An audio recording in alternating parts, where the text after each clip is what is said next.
Hello बच्चों, तो आज की वीडियो में हम करने वाले हैं वेक्टर। देखो, जो वेक्टर है बायोटेक्नोलॉजी में एक बहुत ही इंपॉर्टेंट टॉपिक है। और अगर आपने इस वेक्टर को समझ लिया तो आप समझ लीजिए कि आपका जो जेनेटिक इंजीनियरिंग है, जो बायोटेक्नोलॉजी है, उस पर बहुत ही अच्छा जो है कंट्रोल हो जाएगा, उस पर बहुत ही अच्छा आपका कमांड आ जाएगा। तो फिर हम इस पहले वेक्टर को समझते हैं कि आखिर ये वेक्टर क्या है। तो देखो, जो वेक्टर होते हैं, वेक्टर कैरियर है। कैरियर मतलब किसी चीज को कैरी करने वाला। अब क्योंकि ये वेक्टर जो आप जेनेटिक इंजीनियरिंग बायोटेक्नोलॉजी में पढ़ रहे हैं, तो जो वेक्टर है ये कैरी करते हैं आपका डीएनए। ठीक है, डीएनए जिसके पास आपकी जेनेटिक इंफॉर्मेशन रहती है, तो ये जो वेक्टर है ये डीएनए को कैरी करते हैं। राइट। अब देखिए, आप ये बोल सकते हैं कि जो डीएनए, जो आपकी सेल, जो कि आपकी वांटेड सेल है, जिसके आप डीएनए को एक्सट्रैक्ट करके उसको मल्टीप्लाई करना चाहते हैं, ठीक है, तो देखिए जो आपका ये जो डीएनए है, पीसीआर जो पॉलीमरेज चेन रिएक्शन है, वहां से भी आप डीएनए के नंबर को इंक्रीज कर पाते हैं। बट बात हो रही है यहां पर प्रोटीन की। अगर यहां पर आपको पीसीआर मेथड से भी, पॉलीमरेज चेन रिएक्शन से भी आपकी जो डीएनए की कॉपीज है वही मल्टीप्लाई हो रही है, राइट। लेकिन क्या इससे प्रोटीन बनी? इस वाले मेथड से क्या आपने इससे प्रोटीन बनाई? नहीं बना पाए। सो इसीलिए आपको एक ऐसे वेक्टर यानी एक ऐसे कैरियर की जरूरत थी जो आपके इंटरेस्ट के अकॉर्डिंग जो है सबसे पहले आपके डीएनए फ्रेगमेंट्स को वो कैरी कर सके। ठीक है, कैरी कर सके, और ना सिर्फ वो कैरी कर सके, उसको होस्ट सेल में, स्पेशली होस्ट सेल कौन सी होती है आपकी? बैक्टीरियल सेल में ट्रांसमिट भी कर सके। ठीक है, तो यहां पर आपने क्या किया, आपका जीन ऑफ इंटरेस्ट, जो भी आप जीन पर काम करना चाहते हैं, आपके जीन ऑफ इंटरेस्ट के अकॉर्डिंग जो है आपने डीएनए के फ्रेगमेंट को पहले सेलेक्ट किया। राइट।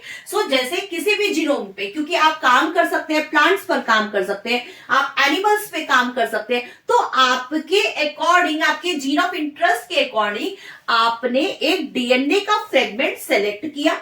ठीक है, अब आपने, सपोज आप ह्यूमन बीइंग पे बात करें तो इंसुलिन पे आप काम करना चाहते हो, तो आपने क्या किया, ह्यूमन जीनोम से इंसुलिन वाला जो जीन है, इंसुलिन वाला जो डीएनए फ्रेगमेंट है, उसको सेलेक्ट किया।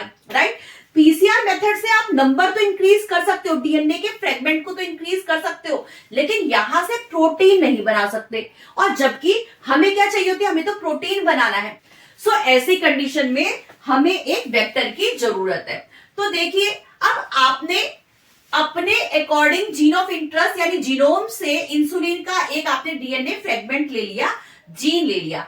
अब क्योंकि आप अपने अकॉर्डिंग जो है अपनी जीन को यानी प्रोटीन को बनाना चाहते हैं, तो आपने इस डीएनए को किसी वेक्टर में, वो वेक्टर क्या हो सकता है? वो वेक्टर कोई प्लाज्मिड हो सकता है, वो कोई बैक्टीरियोफेज हो सकता है, वो कोई कॉस्मिड्स हो सकता है, या फिर कोई प्लाज्मिड्स हो सकता है। तो बेसिकली ये सब क्या है? ये सब जो है आपके वेक्टर्स हैं, जो कि हम बायोटेक में यूज करते हैं। तो यहां पर फिलहाल आज हम प्लाज्मिड वेक्टर के बारे में बात करेंगे, लेकिन अभी आपने जीन ऑफ इंटरेस्ट के अकॉर्डिंग अपने डीएनए को सिलेक्ट किया।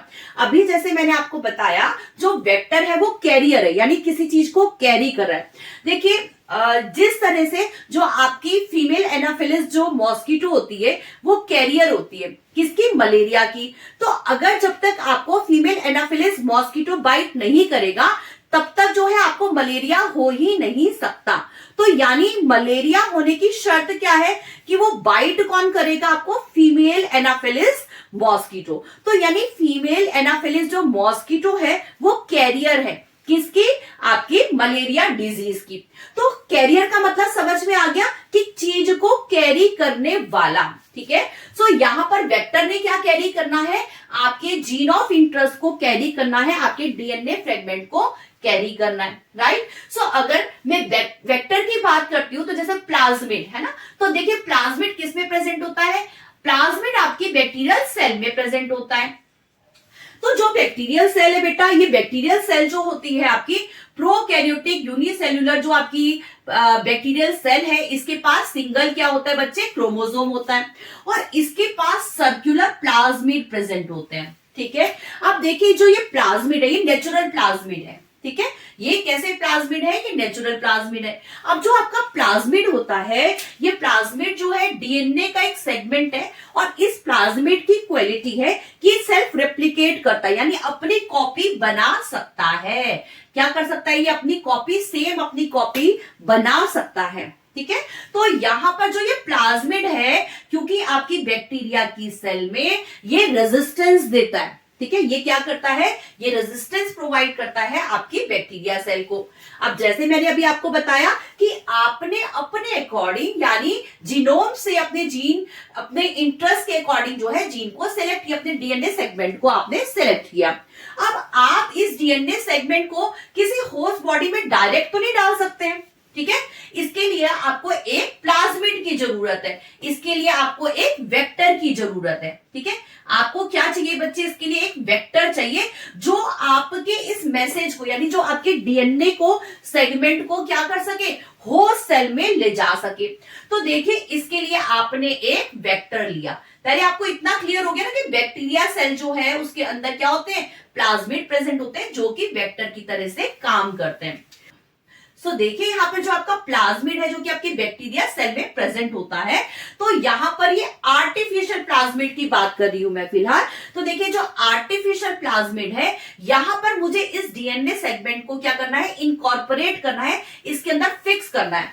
तो अब आप खुद सोचिए कि अगर ये प्लाज्मिड जो कि सर्कुलर शेप का है, इसके अंदर अगर मैं डीएनए का सेगमेंट इंसर्ट करना चाहती हूं, तो इसके लिए सबसे पहले मुझे इसे कट भी करना पड़ेगा, राइट। क्योंकि अगर मैं इसको कट करूंगी बेटा, तभी तो मैं इस डीएनए को, इस डीएनए सेगमेंट को, तभी तो जो है मैं इसके अंदर इनकॉर्पोरेट कर पाऊंगी। ये डीएनए कौन सा सेगमेंट है, जो कि मेरे इंटरेस्ट के हिसाब से जो है, जिसपे हम काम करना चाहते हैं, जिसकी हम प्रोटीन बनाना चाहते हैं, इस प्रोटीन को बनाने के लिए जो है मुझे इस डीएनए को क्या करना पड़ेगा, इस प्लाज्मिड के अंदर इंसर्ट करना पड़ेगा। लेकिन उससे पहले मुझे इसकी कटिंग करनी पड़ेगी, राइट। सो जो हमारा प्लाज्मिड होता है बेटा, तो आपका जो प्लाज्मिड जो कि सर्कुलर शेप का है, उसके पास कोई तो ओरिजिन पॉइंट होना चाहिए जहां पर हम स्टार्टिंग कर सके।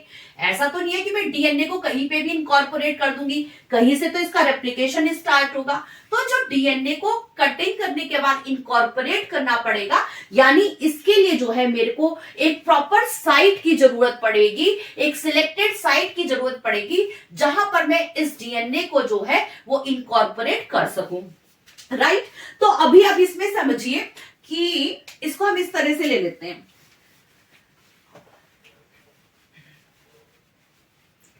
ये अभी आपका ये प्लाज्मिड है, तो हमने क्या किया, ये देखिए, ये अभी आपका ये प्लाज्मिड है, ठीक है। आपने कट किया, और क्योंकि आपका जो डीएनए का सेक्शन जो है वो रेड कलर से हमने लिया, तो अब मैं इसको इसमें इनकॉर्पोरेट करना चाहती हूँ, राइट। ये देखिए, तो आपने क्या किया, एक रिस्ट्रिक्टेड साइट्स जो है वो चेक करी प्लाज्मिड के अंदर, ठीक है। और यहां पर आपने अपने डीएनए को क्या किया, इंसर्ट किया।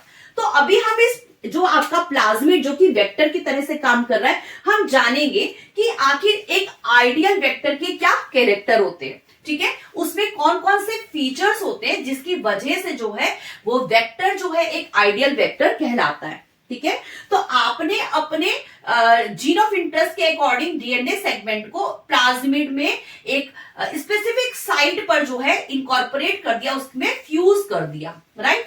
लेकिन क्या आपका सिर्फ मकसद सिर्फ उसको इनकॉर्पोरेट करना था? नहीं, आपका मकसद क्या था, आपका एम क्या था कि ये डीएनए की कॉपीज बन सके। अब देखिए, ये कॉपीज कब बनेगी, जब ये अपने आप को रेप्लिकेट कर पाएगा। और क्योंकि हमारे प्लाज्मिड की क्या टेंडेंसी है, सेल्फ रेप्लिकेशन की टेंडेंसी है, वो अपने आप की अपनी पर्सनल कॉपीज को बनाना जानता है।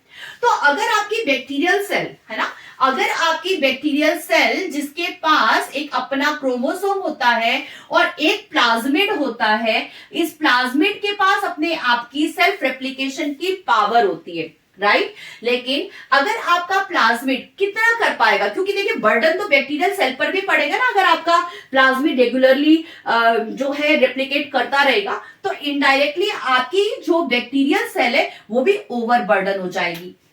तो ऐसी कंडीशन में जो आपकी बैक्टीरियल सेल जो है वो बाइनरी फ्यूजन कर करके अपने नंबर को क्या कर देगी, इंक्रीज कर देगी। और क्योंकि उसने अपने नंबर को इंक्रीज कर दिया तो इनडायरेक्टली आप ये कह सकते हो कि जो इसका प्लाज्मिड है ना, ये जो प्लाज्मिड का नंबर भी तो इंक्रीज हो जाएगा, क्योंकि हर सेल में क्या आ रहा है, प्लाज्मिड भी आ रहा है, जिसके अंदर आपका ऑलरेडी अगर आपने इसमें अपना डीएनए है ना, आपने जीन ऑफ इंटरेस्ट को जो है आपने इसमें अगर इंसर्ट किया हुआ है तो हर बार इसकी कॉपी भी क्या होती जा रही है, बढ़ती जा रही है। तो इनडायरेक्टली आपने क्या किया, इस नंबर को इंक्रीज कर दिया, राइट। और ये नेचुरल फॉर्म में हो रहा है, ये आर्टिफिशियल फॉर्म में नहीं हो रहा है। ये क्या किया आपने, होस्ट सेल, यहाँ पे बैक्टीरियल सेल को लिया और बैक्टीरियल सेल में आपने क्या किया, अपने प्लाज्मिड, क्योंकि प्लाज्मिड के पास टेंडेंसी अपने आप को रेप्लिकेट करने की, और क्योंकि प्लाज्मिड रेप्लिकेट हो जाएगा, 1 से 2 कॉपीज बन जाएंगी।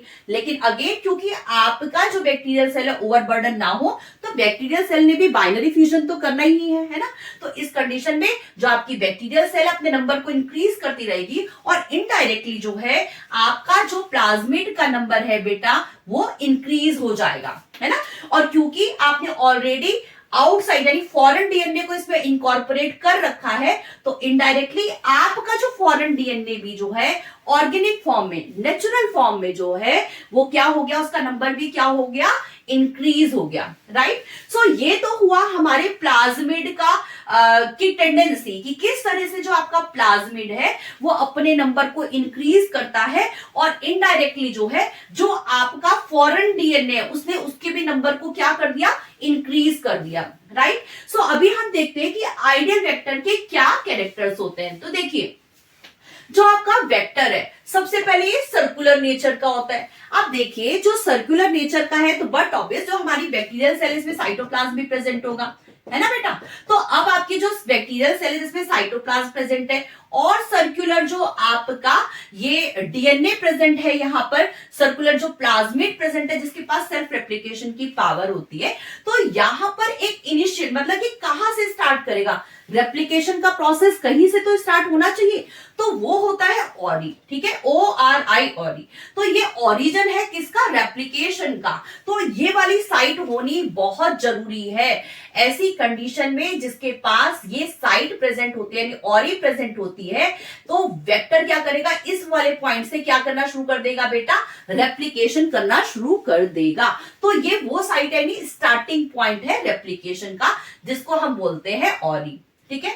अब इसके बाद चलो ये तो आपका स्टार्टिंग साइट हो गया जहां पर आप स्टार्ट कर रहे हो रेप्लिकेशन के प्रोसेस को स्टार्ट कर रहे हो, ठीक। सो अब बात करते हैं कि जैसे मैंने अभी आपको बताया कि जो आपका जीन ऑफ इंटरेस्ट है, आप डीएनए को इसमें इंसर्ट करना चाहते हो, प्लाज्मिड में इंसर्ट करना चाहते हो, लेकिन आखिर आप अपने जीन ऑफ इंटरेस्ट यानी डीएनए को कहां पर इंसर्ट करें, ठीक है। तो ऐसी कंडीशन में आपने कुछ स्पेसिफिक साइट लिए हैं, कुछ रिस्ट्रिक्टेड साइट लिए हैं जहां पर आप अपने डीएनए को इंसर्ट कर सके, ठीक है। तो देखिए यहां पर ये साइट्स है, ठीक है, PST1, PVU1, EcoR1, CLA1, Hint3, BAMH1, सो ये SAL1, ये सारे के सारे साइट्स हैं जहां पर आपने अपने जीन ऑफ इंटरेस्ट को आप इसमें इंसर्ट कर सकते हैं, ठीक है। ऐसा नहीं है कि आपने कहीं पे भी रेंडमली उसको कहीं पे भी प्लेस कर दिया, आप पहले चेक करेंगे स्पेसिफिक साइट को, उसके बाद आप उसमें इंसर्ट करेंगे, राइट। अब देखिए जो कॉलोनीज है,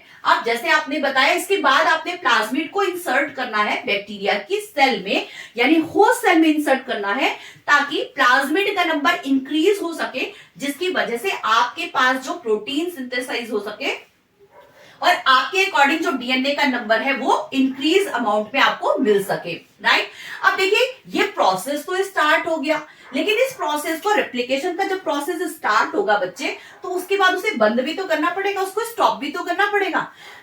ऐसा तो नहीं है कि एक बार रेप्लिकेशन का प्रोसेस स्टार्ट हुआ तो उसके बाद उसको कोई स्टॉपेज साइट भी तो चाहिए, कोई उसको ये भी तो कहने वाला होना चाहिए कि ठीक है नाउ अब बहुत हो गया, अब इसको कंप्लीट हो गया, अब इसको खत्म करो, इसको बंद करो, इस प्रोसेसिंग को, रेप्लिकेशन के प्रोसेस को बंद करो। तो यहां पर है आपका ROP। तो जो ये प्रोटीन है ये आपके रेप्लिकेशन प्रोसेस को क्या करती है, प्रोहिबिट करती है, उसको रोकती है। कौन सी साइट होगी आपकी, ROP। तो देखिए जो PBr 322 जो प्लाज्मिड है, इसमें P का मतलब होता है प्लाज्मिड, ठीक है, जो किसमें प्रेजेंट है, जो आपकी बैक्टीरियल सेल में प्रेजेंट है, जो कि सर्कुलर शेप का है, ठीक है। और जो Br है, Br में जो B है वो बॉलीवर को दिखाता है और R जो है वो रोड्रिगस, ये साइंटिस्ट हैं जिन्होंने आपका PBr 322 को जो है बनाया है, ठीक है। ये प्लाज्मिड को बनाया है, ये प्लाज्मिड वेक्टर को बनाया है, किसने बनाया बेटा, बॉलीवर एंड रोड्रिगस ने, ठीक है। तो सो जो ये नंबर रहा होगा बनाते हुए, तो जो नंबर रहा ये है आपका 322। तो PBr 322 जो है वो इस तरह से इस प्लाज्मिड का नाम जो है इस तरह से आया, ठीक। सो अभी जैसे मैंने आपको बताया कि यहाँ पर स्टार्टिंग यानी इनिशिएटिंग साइट है ना, किसी चीज को रेप्लिकेशन को स्टार्ट करने की साइड है ORI। इसी तरह से ROP ने आपका रेप्लिकेशन प्रोसेस को बंद करने की साइट है, जहां पे ROP ने बोला वो प्रोटीन है जो कि कहेगी ओके ठीक है अब इतना प्रोसेस हो चुका है, अब इसको बंद करो क्योंकि it should not be continuous. चलो अभी आपको इतना तो क्लियर हो गया कि एक रेस्ट्रिक्टेड साइट पर ही जो है किसी DNA को आप इंसर्ट कर सकते हैं, ऐसा नहीं है कि कहीं पर भी कर सकते हैं। अच्छा आप ये देखिए कि अगर जो आपका जीन ऑफ इंटरेस्ट है, आप जो DNA के सेगमेंट को इंसर्ट करना चाहते हैं, सो ऐसी कंडीशन में जो आपका DNA वो इनकॉर्पोरेट हो गया है कि नहीं हो गया, यानी इसकी वजह से जो आपका प्लाज्मिड है वो ट्रांसफॉर्म्ड हो गया है कि नहीं हो गया है, या फिर वो नॉन ट्रांसफॉर्म्ड ही है। ट्रांसफॉर्म समझ गए, यानी उसने इस DNA को क्या कर लिया, अपने अंदर ले लिया है और उसी की कॉपीज बना रहा है। तो क्या आपका जो प्लाज्मिड है वो ट्रांसफॉर्म्ड प्लाज्मिड है या नॉट ट्रांसफॉर्म्ड प्लाज्मिड है, इसके लिए हमें मार्कर की जरूरत पड़ती है। अब देखिए मार्कर तो मेरे हाथ में भी है, लेकिन जो ये मार्कर है ये बेसिकली मार्कर जो है ये मार्क करने के लिए, यानी उसको सिंबल देने के लिए है, उसको निशानी बनाने के लिए है कि ओके ठीक है ये वाला जो प्लाज्मिड है इसने अपने अंदर इस DNA को इनकॉर्पोरेट कर लिया है, अभी जो ये प्लाज्मिड है ये ट्रांसफॉर्म्ड हो गया है। तो आखिर हमें कैसे पता चलेगा कि ये ट्रांसफॉर्म्ड हो गया है कि नहीं हो गया है। ट्रांसफॉर्म्ड का मतलब क्या है कि इसने फॉरेन DNA को अपने पार्ट में, अपने DNA में इसको शामिल कर लिया है, ठीक है। तो इसका मतलब होता है इनकॉर्पोरेट करना, कौन से DNA को, फॉरेन DNA को, जो कि आप इंसर्ट करना चाहते हो, ठीक है। सो इसके लिए आपने क्या यूज किया बेटा, सिलेक्टेबल मार्कर। तो देखिए जो सिलेक्टेबल मार्कर होते हैं, ठीक है, तो सिलेक्टेबल मार्कर में जैसे एम्पिसिलिन, टेट्रासाइक्लिन, ठीक है, ये रेजिस्टेंस को शो करता है, ठीक है। यहाँ पे देख सकते हैं आप एम्पिसिलिन रेजिस्टेंस को शो करता है ये पार्ट, और टेट्रासाइक्लिन रेजिस्टेंस को शो करता है दिस पार्ट। सो अब देखिए इसके अलावा भी बहुत से एंटीबायोटिक होते हैं, जैसे कैनेमाइसिन होता है, क्लोरोफेनिकॉल होता है, तो ये भी क्या है, ये एंटीबायोटिक रेजिस्टेंस को शो करते हैं। रेजिस्टेंस मतलब उसका अपोज करना, ठीक है। ये जो प्लाज्मिड है जिसमें एम्पिसिलिन रेजिस्टेंस है और टेट्रासाइक्लिन रेजिस्टेंस है, जो कि सिलेक्टेबल मार्कर की तरह से यूज किया जाता है। सिर्फ एम्पिसिलिन और टेट्रासाइक्लिन रेजिस्टेंस ही नहीं, बल्कि जो प्लाज्मिड होते हैं वो कैनामाइसिन एंटीबायोटिक के अगेंस्ट भी रेजिस्टेंस शो करते हैं, और क्लोरोफेनिकोल के अगेंस्ट भी जो है ये सिलेक्टेबल मार्कर की तरह से इनको यूज किया जाता है।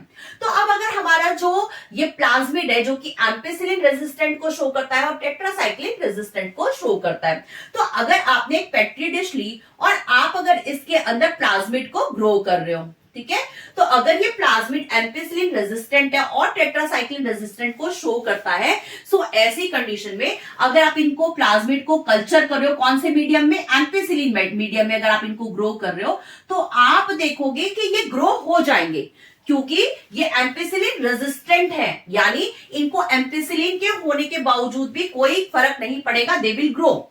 इन द सेम वे आपका जो प्लाज्मिड है वो टेट्रासाइक्लिन वाले मीडियम में भी क्या करेगा, ग्रो करेगा। क्यों ग्रो करेगा, टेट्रासाइक्लिन में भी ग्रो कर रहा है, क्यों ग्रो कर रहा है, क्योंकि इसके अगेंस्ट रेजिस्टेंट शो करता है। अगर आपने अपने DNA को, फॉरेन DNA को इसमें इंसर्ट किया, तो यहाँ पे हम ये वाला ले लेते हैं, ठीक है।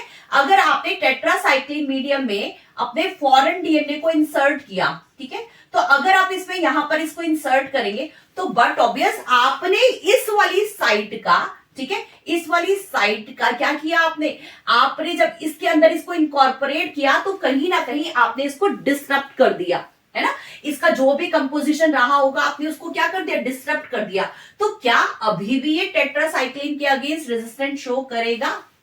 हाँ, बता सकते हैं आप क्या अभी भी, क्योंकि आपने तो फॉरेन डीएनए को इसमें इंसर्ट कर दिया है, इस साइट पे आपने फॉरेन डीएनए को इंसर्ट कर दिया है। तो मेरा क्वेश्चन ये है कि क्या अभी भी ये टेट्रासाइक्लिन रेजिस्टेंट को शो करेगा, क्योंकि आपने उसकी बेसिकली सारी प्रॉपर्टीज ही चेंज कर दी। तो देखो ऐसी कंडीशन में ये टेट्रासाइक्लिन रेजिस्टेंट नहीं रहेगा, क्योंकि आपने उसको डिस्टर्ब कर दिया, आपने उसकी प्रॉपर्टीज को चेंज कर दिया है फॉरेन डीएनए को इंसर्ट करके। ठीक है, सो ऐसी कंडीशन में अब अगर इस प्लाज्मिड को अगर मैं इस मीडियम में कल्चर करती हूं, एक पेट्री डिश ली मैंने, ये पेट्री डिश ली बेटा मैंने, और इसमें अगर मैं इस प्लाज्मिड को, जिसके अंदर ये प्लाज्मिड है और जिसके पास ये रेड कलर का, ठीक है, आपका बाहर वाला डीएनए आ रखा है, ठीक है, सो ऐसी कंडीशन में अगर मैं इसको यहां पर इस वाले कौन से मीडियम में, टेट्रासाइक्लिन मीडियम में अगर मैं इसको ग्रो करती हूं, तो आप मुझे बताइए क्या ये प्लाज्मिड ग्रो करेगा टेट्रासाइक्लिन मीडियम में?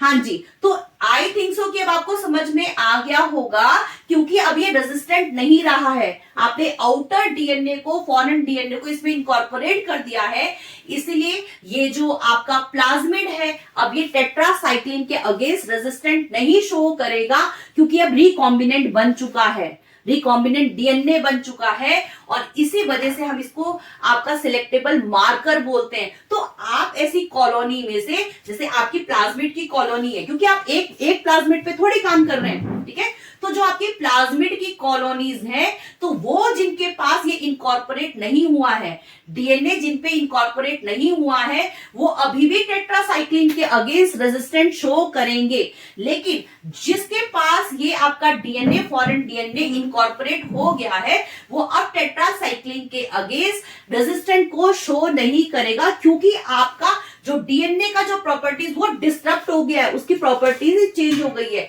और यही वजह है कि हम दूर से देख के ही बता पाएंगे कि ठीक है ये आपका रिकॉम्बिनेंट है, जबकि दूसरे जो है वो नॉन रिकॉम्बिनेंट प्लाज्मिड है।